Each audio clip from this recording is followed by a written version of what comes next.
It was supposed to be a quick and easy occupation, but in the mountains and villages of Spain, Napoleon faced a kind of war he had never known. Ambushes, assassinations, and total resistance turned a proud emperor into a prisoner of a drawn-out conflict. In this episode of History in under 15 minutes, we uncover the brutal story of the Peninsular War, a chapter that shattered armies, inspired nations, and lit the fuse of Napoleon's downfall. The background: a broken alliance. In the early 1800s, Spain had been an ally of Napoleonic France, but it was a strained relationship. The Spanish crown was weak, its government divided, and its people discontent. Napoleon saw an opportunity. In 1707, under the guise of marching troops to invade Portugal, Britain's ally, Napoleon signed the Treaty of Fontainebleau with Spain. French troops entered Iberia, but instead of leaving, they occupied key Spanish cities. In 1808, Napoleon summoned the Spanish royal family to Bayonne and forced both King Charles IV and his son Ferdinand VII to abdicate. He replaced them with his brother, Joseph Bonaparte, and declared him King of Spain. Rebellion begins. 2 de Mayo, the Spanish people reacted with fury. On May 2, 1808, citizens of Madrid rose up against the French in what became known as the 2 de Mayo Uprising. Though the rebellion was brutally crushed by Marshal Murat, it ignited a national resistance. Cities across Spain declared war on the French. This was not a conventional war between states. It became a people's war. Priests, peasants, nobles, and merchants all united against the foreign occupier. France, once seen as a modernizing force, was now viewed as a ruthless invader. Guerrilla warfare, a new kind of enemy. The French soon found themselves facing a type of conflict they were unprepared for. Instead of open-field battles, they were met with guerrilla warfare, a term coined during this very war. Spanish fighters, called guerrilleros, ambushed convoys, sabotaged roads, and assassinated officers. The French could win battles, but they could not control the countryside. Every village was a potential ambush. Supply lines were constantly threatened. French soldiers lived in fear, not knowing if the next town would welcome or kill them. The brutality escalated. French reprisals were harsh. Entire villages were burned, hostages executed, and suspected collaborators tortured. But these tactics only deepened Spanish resistance. Napoleon had underestimated the Spanish will to fight.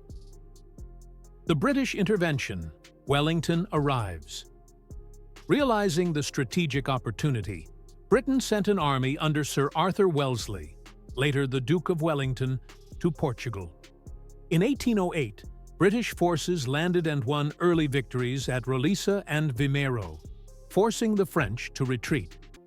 While Spain descended into chaos, Portugal became a base for Allied operations. Wellington began a slow, methodical campaign to liberate the Iberian Peninsula.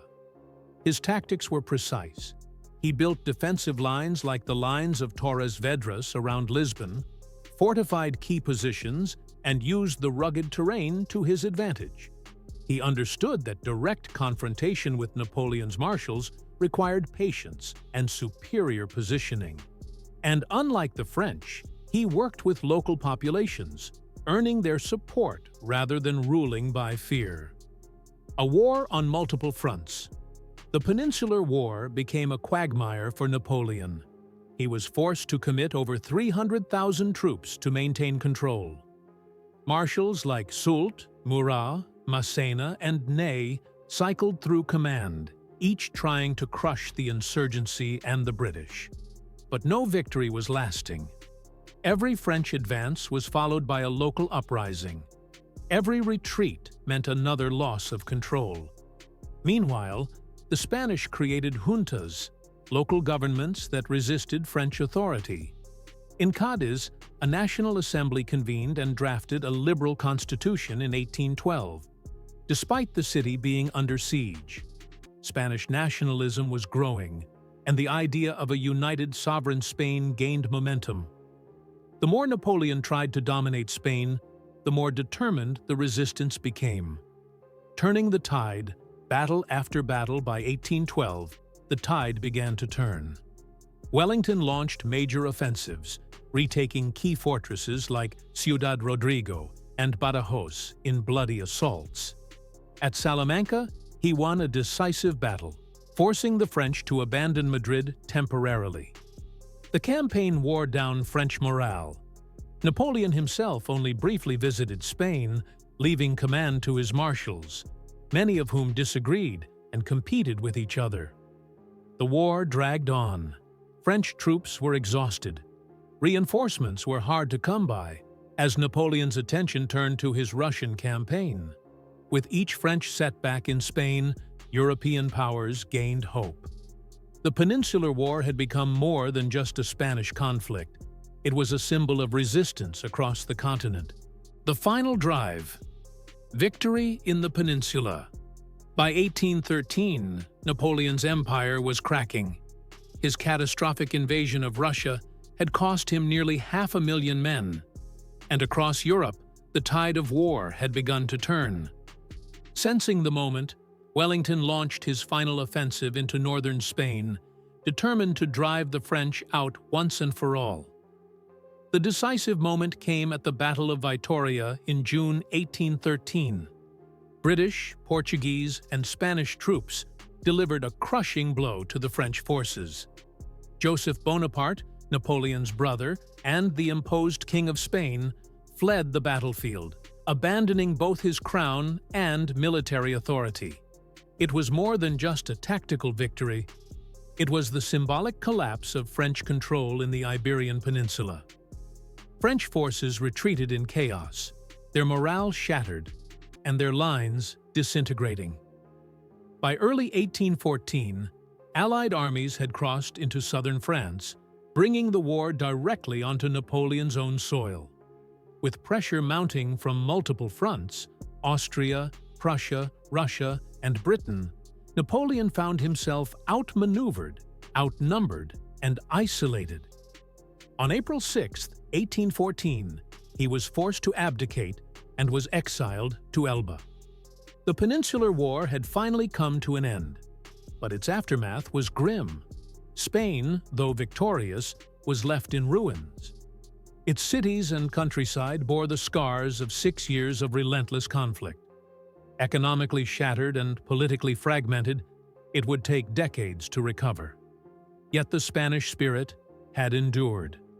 Against all odds, it had resisted a superpower and won. Napoleon, once master of Europe, had been broken on the rocky soil of Spain.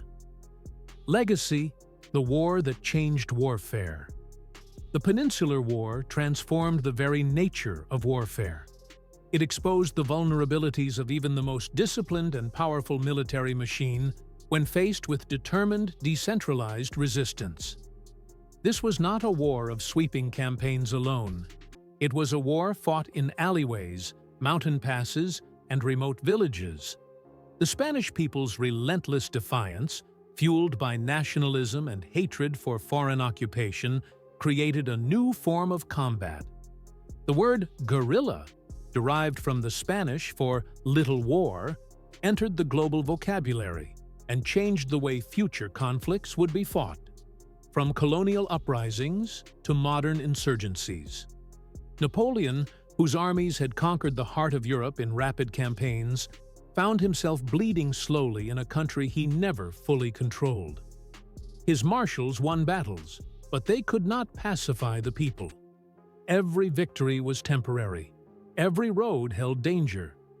It was a slow, grinding conflict that drained France of men, money, and morale.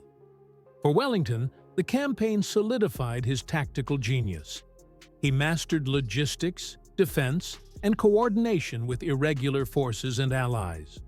For Spain and Portugal, though the cost was immense, cities destroyed, populations displaced, the war became a foundational moment of resistance, pride, and emerging national identity.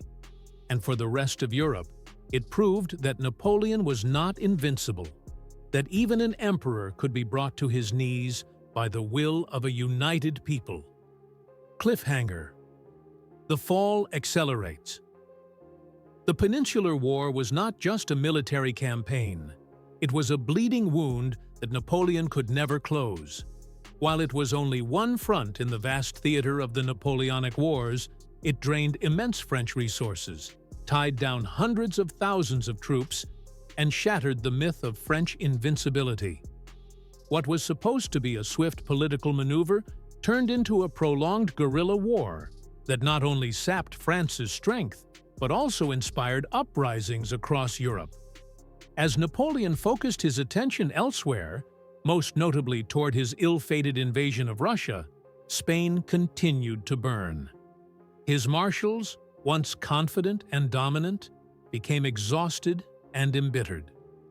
The logistical nightmare, the resistance from civilians, and the relentless pressure from Wellington's allied forces created a perfect storm. France had started to lose not just territory, but reputation. The emperor, who once dictated terms in palaces, now struggled to hold on to distant villages. In Part 2, we'll follow the next wave of collapse, the disastrous Russian campaign of 1812, where cold and hunger proved more deadly than bullets. The Battle of Leipzig, where the combined might of Europe rose against him. And finally, Waterloo, where Napoleon made his final gamble. The Peninsular War lit the fuse. What followed was the explosion.